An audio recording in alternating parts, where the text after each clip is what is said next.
آپ قطعاً اس بحث میں نہ پڑیں کہ اللہ نے کس کو کتنا دیا ہے، کب دیا ہے، کیوں دیا ہے، وہ بڑا بے نیاز ہے۔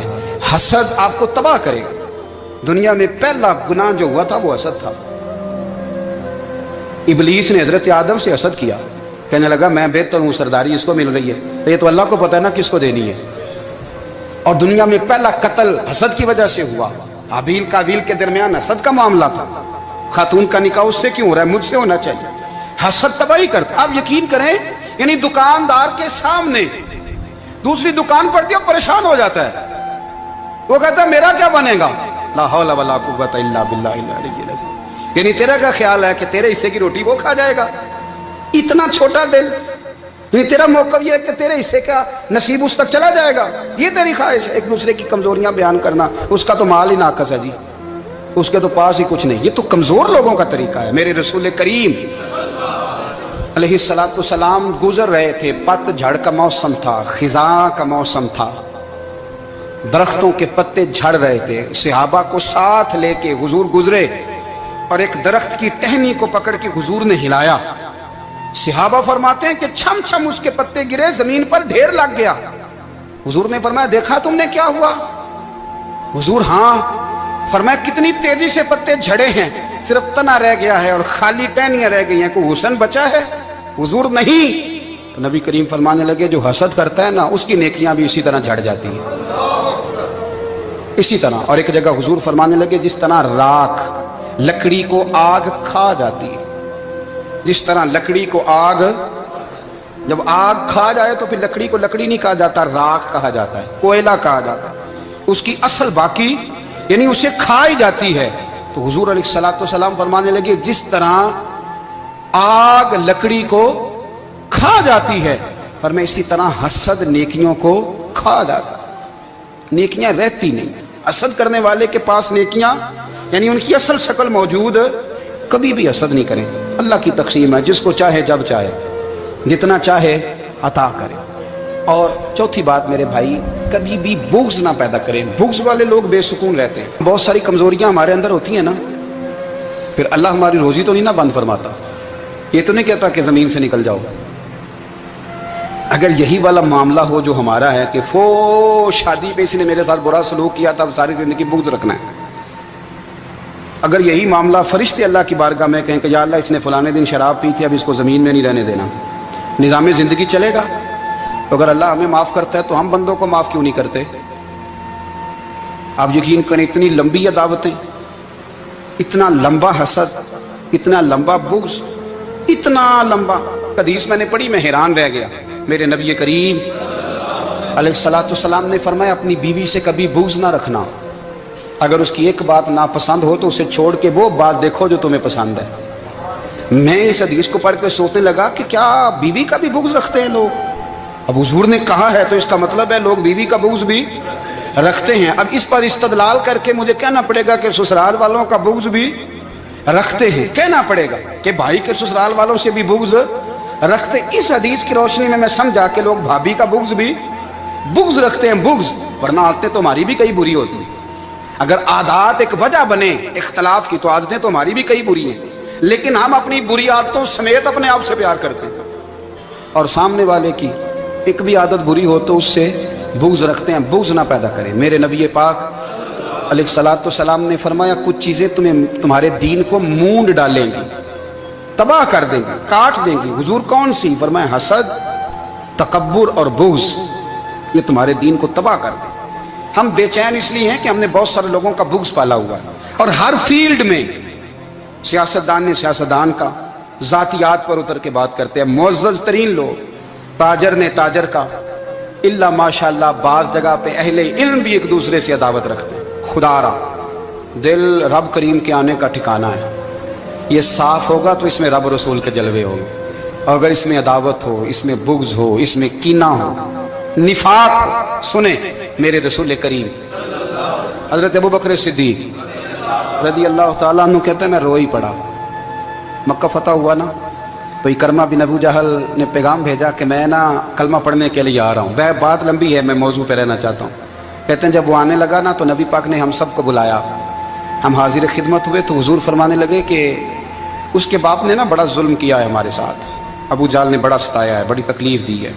آپ مجھے بتلائیں کہ وہ ایک دفعہ کسی شادی پہ بحث ہوتی ہے بیوی کے بھائی کے ساتھ, پھر ساری زندگی اس بیچارے کو معافی, وہ 10 دفعہ گھر آتا ہے معافی مانگنے پر سوال ہی نہیں پیدا ہوتا, میں او ہو مجھے ہی کہہ دیا, یعنی پھر مجھے ہی کہہ دیا آپ نے, اور میری شان میں بے ادبی, اور پھر میں معاف کر دوں, توبہ توبہ توبہ, یہ کیسے ہو سکتا ہے, میری ناک نیچی ہو جائے گی, اور آپ نے مجھے کہہ دیا, سوال ہی نہیں پیدا ہوتا. اور یہ رونا میں اکثر ہوتا ہوں کہ شادی والے دن داماد صاحب کا زیادہ دماغ خراب ہوتا ہے. جب چھوٹی سالی کی شادی ہوتی ہے نا, اس دن اس کو بخار چڑھتا ہے, کوئی اس کو کان میں کہتا ہے تیری عزت نہیں کر دے, اس دن اس کا دماغ خراب ہو جاتا ہے, بچے اٹھا کے نکل آتا ہے, وہ بیچارہ سسر منتیں کر رہا ہوتا ہے کہ تیری مہربانی آ جا, یہ عزت کرا رہا ہے. تو میں نے کہا احتجاج کر کے جو عزت کرائی جاتی ہے وہ عزت نہیں ہوتی.